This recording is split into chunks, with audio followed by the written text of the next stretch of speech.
Hello, I'm headed to Tomon's Head. Do you want to come with me? Come on! Hello fellow readers, book lovers, and whoever else is watching this. I'm Emily at Midnight. Welcome to my channel. And welcome to the second installment of me reading The Wheel of Time and reacting to the books with you. It's time to talk about The Great Hunt by Robert Jordan, Wheel of Time Book 2.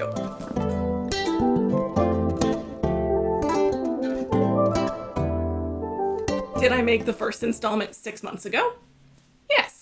I have no excuse for why it's taken me this long to get to the second book, except for the fact that I've had so many video ideas and not a very good content creating schedule until recently. Well, I do have one more excuse. I originally wanted to read each book and then watch the corresponding season of the Amazon TV show and compare them, talk about how they're different, better, worse, whatever. But that was back when I foolishly thought that each season of the Amazon show was going to correspond to one singular book, which is not the case. Luckily, many of you told me in the comments section that that is not how the show shakes out, and thank you so much for telling me that. I would have been so disappointed. So I'm holding off on watching season 1 of the show until I've for sure read all of the books that it covers. Which reminds me, please tell me if season 1 of the show covers more than just books 1 and 2, or if I'm good to watch it now that I've read these two. I just really want to experience reading the books without the TV show coloring my experience.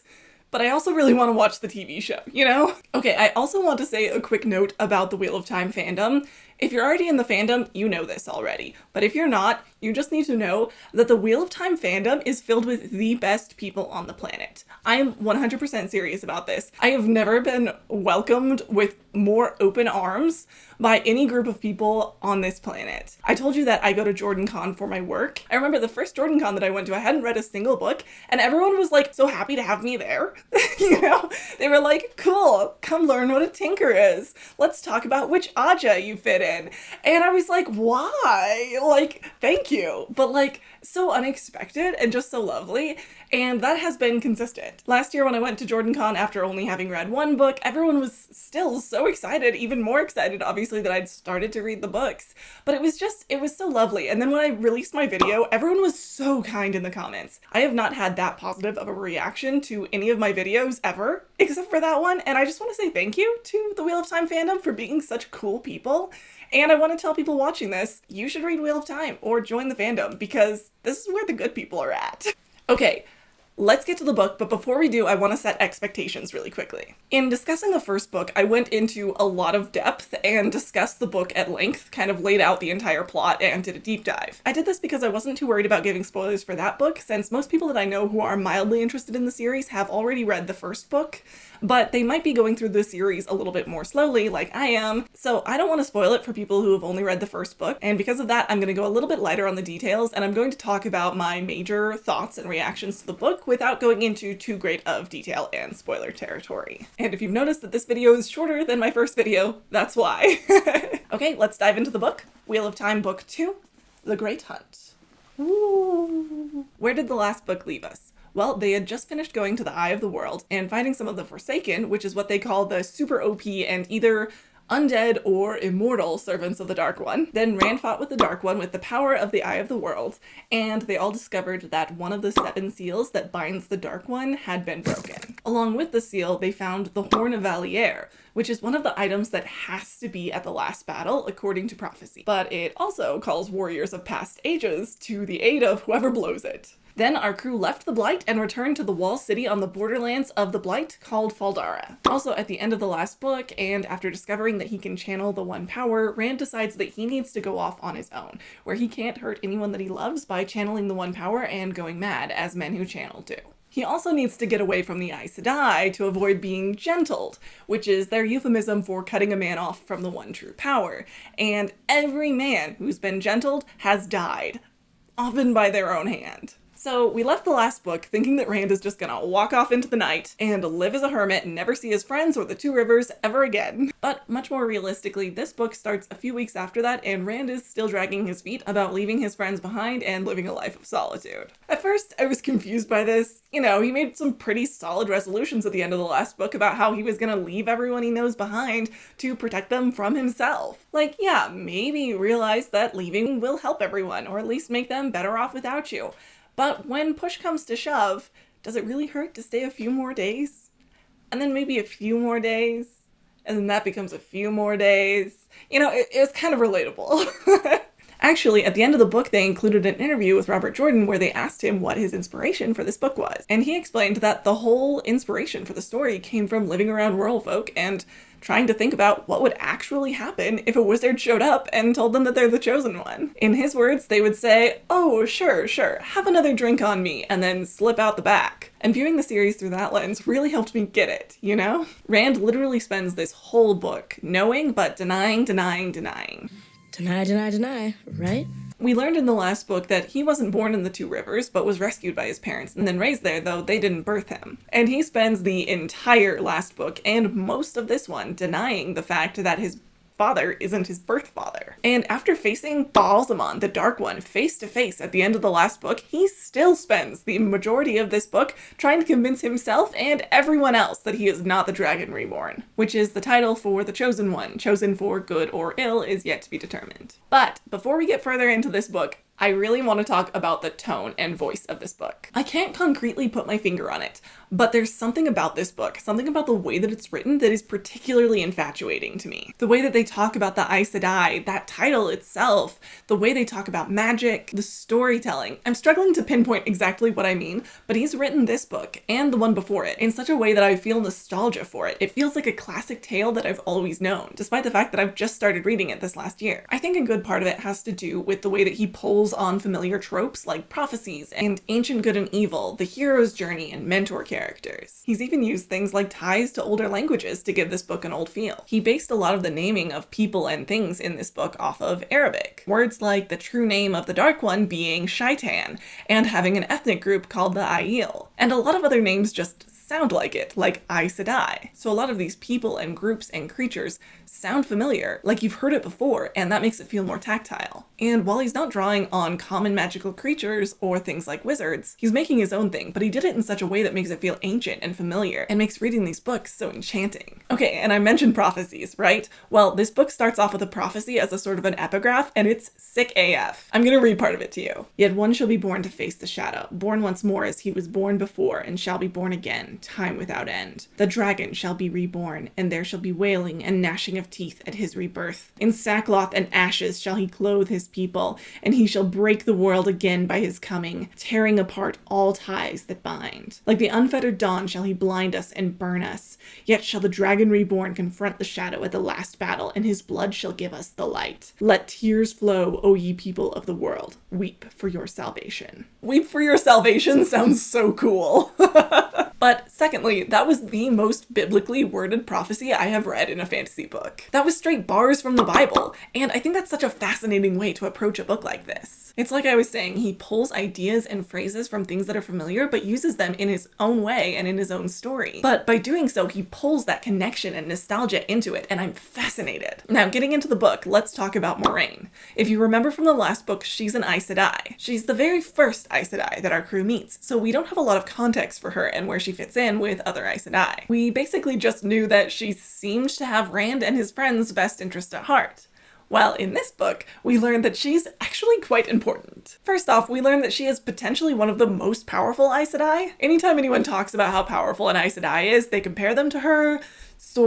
But first, a quick reminder on what the Aes Sedai are. They're the women who are trained to channel the one power, basically magic, which is split into two halves, the male and female half. The male half, 𝘼𝙧𝙯, and the female half, 𝘼𝙧𝙯. Women can wield the power no problem, but the male half, 𝘼𝙧𝙯, has been corrupted. So while there used to be male Aes Sedai, there haven't been in ages, because men who touch the one power turn evil, go mad, die, or all three. Aes Sedai isn't just a term for a woman who can channel, though. They're a specific organization. They follow a leader called the Amyrlin seat, and they swear oaths such as to never tell lies, and these oaths are something that they're magically bound to. The Aes Sedai have factions within this group, though, and they are known as 𝘼𝙧𝙩. The 𝘼𝙧𝙩 are divided into colors, and each group has their own specific missions and goals. In this book, we learn that the red 𝘼𝙧𝙩 hate all men, and are super trigger happy to assume someone is evil. The brown 𝘼𝙧𝙩 focuses mainly on study and don't care as much about what goes on in the world. The blue 𝘼𝙧𝙩 are very concerned with what goes on in the world. And there are others, but Moiraine is blue 𝘼𝙧𝙩 and cares a lot about the goings-on of the world. But like, more than most. She and the Amyrlin seat, who my brain unfortunately read every single time as the almond seat, and so my note was filled with talking about the almond seat. No, I don't know why, but don't worry, I figured it out. So I will be talking about the Amyrlin seat and not the almond seat. You're welcome. Anyway, she and the Amyrlin seat have been working together because they've pieced together that the dragon is going to be reborn. And while most people think that he's going to serve the Dark One, they know that there's a very strong chance that he'll fight against the Dark One. They are working very hard to protect and guide him and help to bring the prophecies to fruition. I don't feel like this is a spoiler because all of this goes down in like chapter 2 of this book. The two of them, Moiraine and the Amyrlin seat, have been working on this, and that's why Moiraine even knew to go seek out Rand in the Two Rivers to begin with. But her plans don't end here. She plans to send Rand, Mat, and Perrin to take the Horn of Valliere to meet with the Great Hunt. Yes, what this book is named for, which is a festival that happens in Ilion, because it's said that an Ilyander will find it, I think. She hopes that by having Rand present the horn,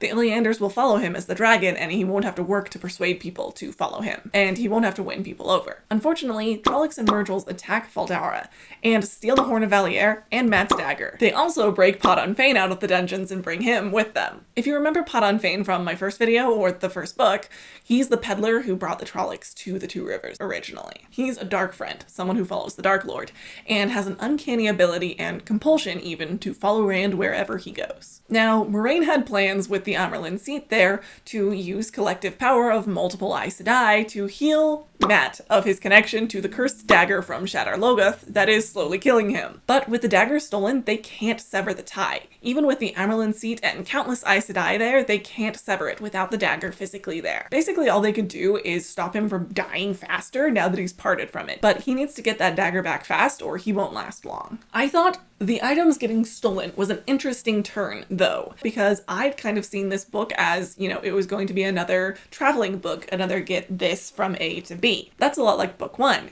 Get Rand, Mat, and Perrin from the Two Rivers to Tar Valon, even though they ended up going to the Eye of the World and 𝘼𝙧𝙀 instead. This book was looking like it was going to be get the horn from 𝘼𝙧𝙀 and take it to Ilion without it getting stolen by Dark Friends. But since the horn was stolen, the pattern is broken, and the book took on a much more organic form. Without giving too much away, it ends up being chase down the horn, split up, have this group go a completely different way and get involved in some very interesting stuff. Go here, try to meet up there, run to here, chase there, all filled with fascinating things in between. Okay, now we have two main groups leaving 𝘼𝙧𝙀, headed for their arcs for the main part of the book. We have Rand, Mat, Perrin, and Loial, the Ogier from last book, and 𝘼𝙧𝙀, their leader, as well as other soldiers, and they are headed after the horn. Then there's Moiraine, Nynaeve, Egwene, and the Amyrlin seat, plus all the Aes Sedai that are with them. They're going to Tar Valon, where the headquarters of the Aes Sedai is, the White Tower. Egwene and Nynaeve are going there to be trained as Aes Sedai, and that is their story for this book. But we have to talk about the pacing for these groups headed out on their journeys, because all of their arcs take place outside of 𝘼𝙧𝙀 for this book, okay?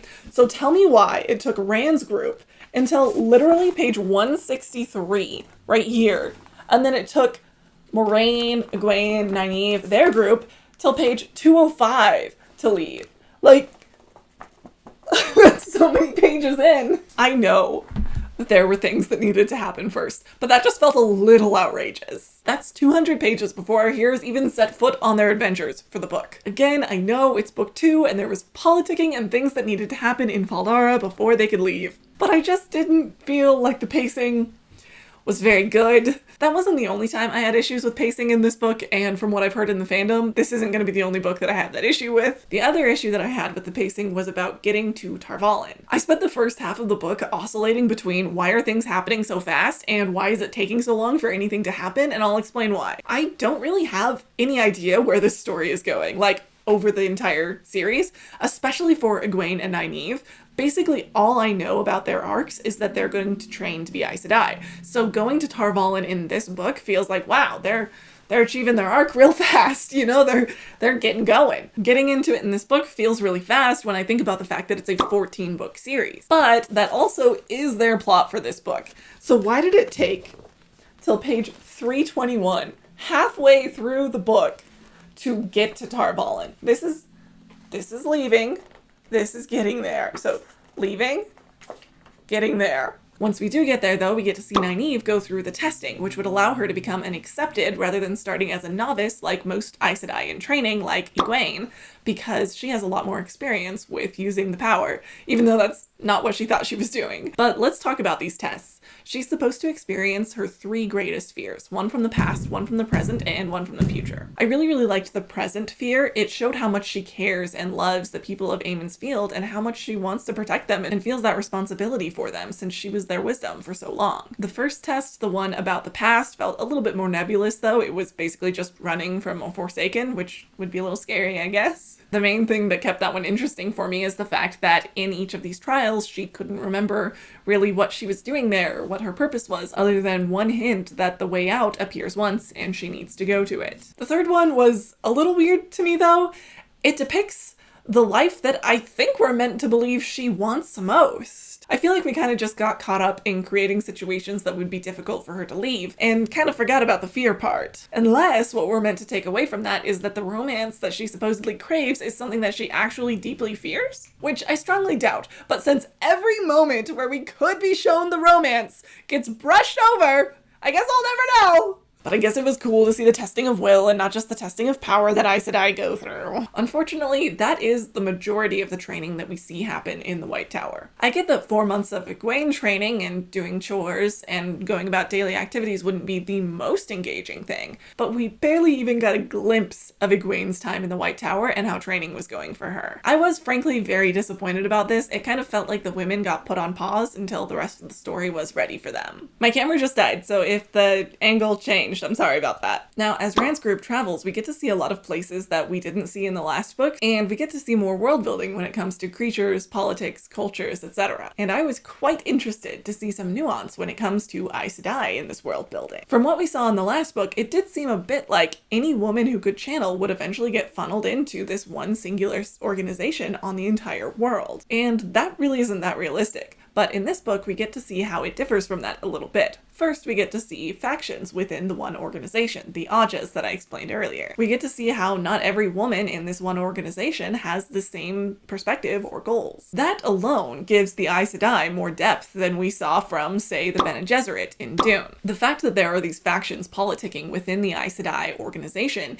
gives each Aes Sedai more motivation and individual agency. But beyond the Aes Sedai, we get to see how other cultures interact with women who can channel the power. I'm thinking specifically about the Seanchan and the Damane, and I'll talk about them more in the spoiler section. I'm sorry for people who have not read the book, but all this to say that I really appreciated seeing that across the vast world and many different countries, there's more than one group of magic-wielding women. Speaking of women in these books, in the prologue we learn that there are multiple female Dark Friends, particularly some Aes Sedai, and we also learn about a female Forsaken, which are the super OP followers of the Dark One. I thought this was very interesting. I wasn't too surprised to see female Dark Friends at all, but the Aes Sedai were interesting. But even more than that, I was very interested to see that there's a female Forsaken, because I'd kind of just assumed that the Forsaken were all men. We saw 2 male Forsaken in the last book, and so I thought, you know, they're connected to the corrupted power. They're bound to the Dark One. It kind of makes sense that they would be guys. But this made me wonder if maybe it isn't so much about the corruption of the power. Perhaps if a woman with an uncorrupted power could choose to be evil, then a man with the corrupted power could choose to be good. We'll see. Aside from the Forsaken and Dark Friends, for the other women in this book, I've got some gripes. Literally every woman in this book is lovesick. Obviously, I'm exaggerating. I'm not talking about the majority of the Aes Sedai, but Nynaeve, Egwene, Elayne, even Min, and this new girl named Selene, who doesn't really play too big of a role in this book, but she's definitely coming up. First, we have Nynaeve, who's very lovesick over Lan, and she's now wearing his ring. He gave it to her. Still no satisfying on-page romance with them, which I am still very upset about. Then we have Egwene, who's missing Rand a lot now that she's in the White Tower training to be an Aes Sedai and doesn't know what's going to become of him as the dragon. That's fine. I'm okay with these two. But Elayne and Min?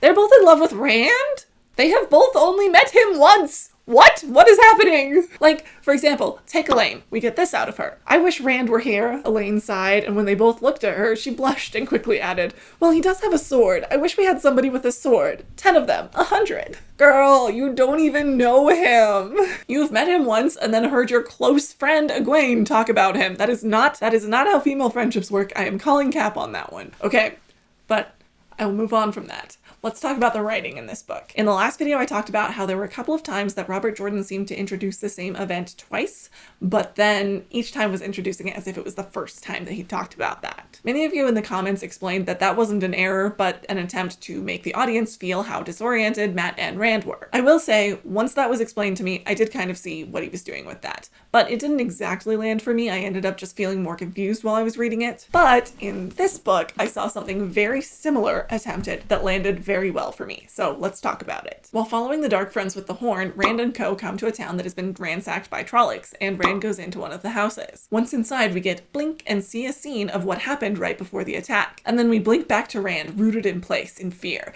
Then blink, we see the exact same scene, word for word. Then blink, we're back to Rand, and then we see the scene one more time, and then we're back to Rand. The book writes out exactly what Rand is experiencing without couching it at all for the audience, so we feel exactly what Rand does, and it does unnerve you. It did its job, and I think it's a super interesting way to write that kind of scene. It was a little bit odd to hear the exact same thing repeated in the exact same words, but mostly because at that point I was listening on audiobook and I thought my audiobook skipped. But initial confusion aside, I thought it was a fascinating way to force readers into the characters' feelings. I also have to say I greatly enjoyed that a completely different Aes Sedai decides to tag along with Rand and co and bullies them around and steers them as they go. But I do have a question for the fandom. Verin, this Aes Sedai, doesn't have a warder. In the last book, we were introduced to Aes Sedai and warders, and I read it very simplistically and assumed that Aes Sedai and warders always come together in pairs. But is that actually true? How often do Aes Sedai have warders? Like most of the time? Half the time? Not that often?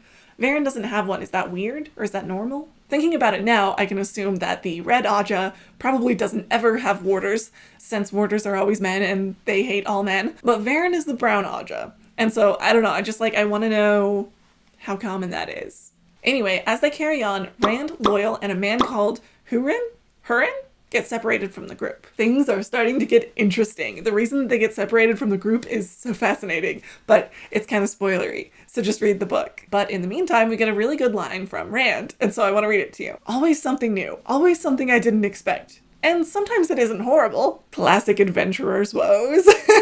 Unfortunately for the rest of the group, Hurin was the sniffer, which is a man that can smell violence and the people who perpetrated it and track them based on that smell. Supposedly he doesn't have to use the one power for this. There's a lot of magic wielding in this book that supposedly doesn't use the one power, and I think I'm supposed to believe it, but I kind of don't. Anyway, him being separated from the main group is a pretty bad thing because he was the one who was helping them track the horn. In Hurin's absence, Perrin feels forced to step up and do his wolf brother thing. If you remember from the last book, much to Perrin's chagrin, he discovered that he's a wolf brother, which means that he has a mental connection to wolves, as well as improved senses like smell and sight, and he has bright yellow eyes now. It's another kind of magic that doesn't use the one power, but anything that kind of looks like it uses the one power is viewed as kind of evil and like bad by country folk, which he is. So even though this isn't channeling the one power, Perrin definitely hates this aspect about himself. But he's forced to war with his inner self as they need someone who can lead them to the Dark Friends. And with his increased senses of smell and sight and being able to use wolves as spies, he knows that he needs to step up. I really liked his growth in this book with his begrudging self-acceptance and the way that it mirrors Rand's experience in the book. I just can't wait for Mat to not be dying for long enough to get some growth as well. Now following Rand's small crew of Rand, Loial, and Hurin, they get to the town Cairhien, where they get caught up in Deus Daemar, or the Game of Houses, which is basically just a fancy word for everyone takes everything that everyone does in the region super seriously, trying to read out ulterior motives into things, and they're all just playing 5D chess against each other. I'll be honest, I found this section just a little snoozeworthy. First off, Rand spends the entire time moaning about how annoying it is that everyone's scrutinizing everything that he does, which, fair. If he were actually playing it and trying to make allies and learn things about people, then it would be a little bit more interesting, but that's not really where the book goes, and it also doesn't really fit with his arc in this book. He's still too young. He'll politic when he gets older, I have no doubt, but he really has to accept his own destiny first. So like, I'm totally fine that it happens this way, but this was easily the least interesting part of the book for me. As for Rand growing into himself, I was really happy to see him take strides in this direction, begrudgingly though they may be, in multiple ways, including grappling with his ability to channel the power. I also really liked this description of Rand using the One Power against the Black Wind from the Ways. 𝘼𝙬 filled him. He felt as if his bones were vibrating, felt like red-hot, ice-cold flow of the One Power, felt truly alive as if he never was without it. He felt the oil-slick taint. No! And silently he screamed back at himself from beyond the emptiness. It's coming for you! It will kill all of us! He hurled it all at the black bulge. He did not know what it was that he hurled, or how, but in the heart of that darkness bloomed a coruscating fountain of light. The power raced through Rand in a torrent. He could feel the link between himself and 𝘼𝙬, like a river in flood, between himself and the pure fire blazing in the heart of the Black Wind, a raging cataract. The heat inside him went to a white heat, and beyond, to a shimmer that would have melted stone and vaporized steel and made the air burst into flame. The cold grew till the breath in his lungs should have frozen solid and hard as metal. He could feel it overwhelming him, feel life eroding into a soft clay riverbank, feel what was him wearing away. This depiction was chef's kiss. Oh, beautiful. Saying that he doesn't know what he hurls, but he hurls it all, was so much more interesting to me than the confusing chords of light from the last book. I'm really starting to be able to feel what magic is like in this series. I also really like that Rand can feel the taint. Oil slick, curdled taste. I just love that detail and how it's described. Very tactile. I feel like the 𝘼𝙬 being tainted could have gone one of two ways. He could have been driven mad by the taint and not know it, not feel it, and be an unreliable narrator. Or he could feel it, and he can, which I think is a lot of fun and makes the story a lot easier to follow. Okay, but something I didn't love is right at the end of the book, there's this minor female side character that dies in a very unveiled, she dies to push a man towards his destiny sort of thing. It was very disappointing to me. Why couldn't this man who loved her be motivated by his own ambitions to join our team? He's described as having these strong ambitions that are a big factor and he considers joining. And I mean, she could have joined with him. We could have had another great character. I very much despise women being killed as a plot device or as a part of a man's character development, rather than being treated as characters with their own arcs that could lead to death on their own. But at the very end, we do get another final battle, similar to the last book, where I'm not exactly sure what's real and what isn't and if there's a difference. This final battle just, I liked it a lot more than the last one, and I can tell that a lot of it is just because I'm becoming more familiar with this style. I'm getting the hang of it. It's weird and a little confusing, but I'm having a lot of fun. Okay, I do want to discuss some things that I can't discuss without getting into a lot of detail and spoiler territory, so please go ahead and skip to this timestamp if you have not read this book and don't want it spoiled for you. I'll give you time to run across the room to your laptop to skip ahead. I see you. Okay, let's talk about literally the last thing I expected in my high fantasy novel. Pocket dimensions? I'm talking about how Rand, Loial, and Hurin got transported via a stone into a world of what might have been. This was so wild and unexpected and scary and fun. I adored the idea that there are just a whole bunch of other worlds that they have access to. But even more than how cool the pocket dimensions are alone, and the fact that we might get to see more of them, I really loved the second time they traveled via stone. After Rand and co meet up with Ingtar and the rest of the group that they originally set out with, they decide they need to travel via the stones again to get to Tommen's Head and meet up with the Dark Friends who have the horn. See, the Dark Friends traveled via the Ways, and the Ways are specifically following Rand, and so they can't use the Ways to get there faster. The Ways are like sort of this shortcut through the world, but so can the stones be, because distance can be smaller in other potential worlds, and so that's kind of how Rand got ahead of the other group before. And so their plan is to do the same thing again, because if they take the actual amount of time that it takes to get from where they are to Tommen's Head, they won't make it before Mat dies from being separated from the dagger for too long. But what's cool about the way they travel isn't the pocket dimension this time. The first time, very fascinating. I loved how it was a shorter distance in the pocket dimension. This time, what's so fascinating about traveling via the stones is that they don't go to a pocket dimension, and what happens instead. Rand ended up accidentally taking them directly from one stone to another, which takes all kinds of power that he didn't necessarily have. And while this is happening, we get these very vivid flickers of lives that might have been, these people that Rand might have grown up to become if the wheel hadn't woven him into the pattern, or if he'd done this or done that differently. But even weirder, they spent 4 months basically teleporting from one stone to another. And the time passed in the world around them, but not for them. I'm really starting to love how time and distance are muddy in this series. I was a little confused and lost about the whole time is a wheel thing in the first book, but now I have so much more hope for the rest of the series because after this book, consider me bought in. Okay, another big thing that I need to talk about in the spoiler section is slavery. I was not prepared for the intense depiction of the slavery of the 𝘼𝙧𝙩𝙚 from the Seanchan. I was just very much not ready and actually had a bad time reading that section, but it wrapped back around to being very satisfying, so let's talk about it. Nynaeve and Egwene are approached by Liandrin of 𝘾𝙧𝙧𝙚 and told that Rand is in trouble, and Moiraine told her to get them and bring them to Falme to help him. They only somewhat warily go along with it, and Elayne and Min insist on coming as well. But when they get to Falme, Liandrin sells them to the Seanchan, who have taken over the area. First off, I hate Liandrin. She is super evil and definitely Black 𝘖𝙧𝙚 after all. The Black 𝘖𝙧𝙚 is basically a myth about evil Aes Sedai, but maybe not so much of a myth after all. But what made me so sick about this plotline wasn't the fact that they were betrayed, but rather how awful the slavery is. As I alluded to earlier, a group that interacts with women who can channel differently than the Aes Sedai do are the Seanchan. They make magical women 𝘼𝙧𝙚, or leashed ones. The leash is awful. It gives the woman holding it total awareness of the chained one's sensation and whole self. They can feel everything that you do and can add pain to it easily. They can tell if you're lying, if you tried to use the power, or if you didn't use the power as hard as they wanted you to. The whole depiction is horrible and so dehumanizing, as most slavery is. Aside from the horror that I felt while reading about slavery unexpected, I have an additional gripe with this section. Remember how I said we didn't get to see a lot of Egwene's training at the White Tower? Well, we see a heck ton of her training as a slave, and I was not vibing. I was pretty miffed at that. She spent the majority of this book living her best life, fulfilling her goals and dreams, but we only ever really saw her on screen when she was missing Rand or enslaved.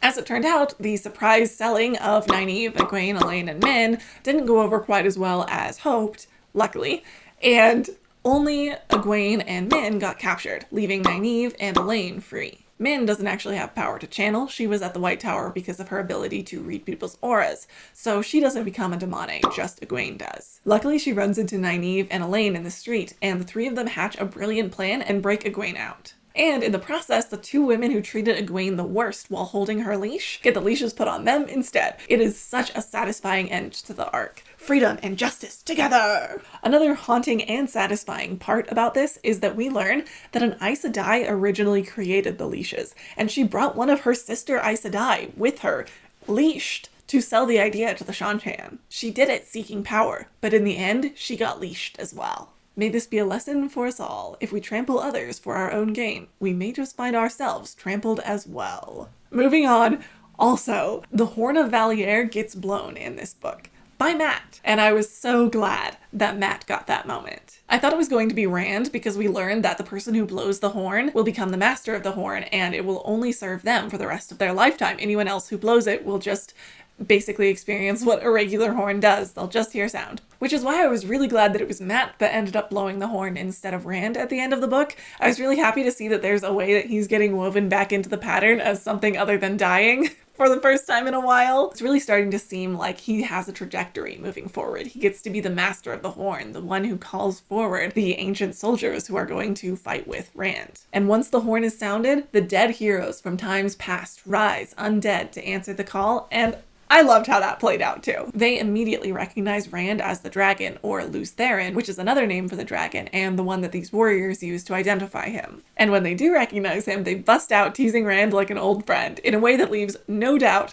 that he is definitely the dragon reborn. Which was really nice, because Perrin and Mat, his two closest friends, were starting to get a little bit ticked with him, and also a little bit afraid of him and what he might do, as well as if he might go mad. And I was starting to fear that when Rand eventually does get revealed as the dragon, that would push them away further and there would be a great rift in their friendship. But this smooths things over with them quite well, because they can see that this is not Rand's idea, not his ambition. In fact, he wants nothing to do with it, but he is being dragged down this path of being the dragon. Even better than that, though, is his undead warriors' friendly jibes. Let's get a sample. Rand is instructing them to save Egwene because he saw that she was imprisoned by the Seanchan and they're about to fight the Seanchan, and he doesn't want her caught in the crossfire. And he says this: "The Seanchan have her prisoner. You must help free her." To his surprise, several of the small host behind Arthur Hawkwing chuckled, and Brooke, testing her bowstring, laughed. "You always choose women who cause you trouble, loose Theron." It had a fond sound, as between old friends. "My name is Randall Thor," he snapped. "You'll have to hurry. There isn't much time." "Time?" Brooke said, smiling. "We have all of time." I just thought it was really funny, and it got me really excited for where the series is headed. I love this kind of banter that he has with these, like, old friends that he doesn't even know, and I can't wait for him to grow into that. Alright, welcome back if you skipped the spoilers. Basically, I liked this book. I loved getting to see more nuance with the world building, particularly with women who wield power, with the Aes Sedai and the Damane, etc. I really liked the direction that the book took as well. I appreciated that it wasn't a simple from here to there sort of traveling book, and they followed a more organic trail of getting to the places that they needed to be, interacting with people, having that derail them. The tone, voice, phrasing, etc. of how he wrote this book is also super fascinating. I love the way that he used familiar phrasing and words to draw us into this story with a sense of familiarity that he borrows from things we already know. The pacing was a little bit off in a couple of ways, and we get some good development from Perrin and Rand, but a lot of the other characters sort of fell behind. Mat, Egwene, Nynaeve, etc. Overall, my final word on this book would be that The Great Hunt got me hyped for the rest of the series in a way that The Eye of the World did not, and I'm very excited to see the development in this story, in the writing, and in the way it pulls me in. So that's basically all I have to say. Thank you so much for watching. If you like this video, please give it a like and don't forget to subscribe. It really helps out the channel. Feel free to follow my Goodreads, Instagram, etc., all of which are Emily at Midnight and are linked below. Have a wonderful day. Treat people with respect and pick up a book.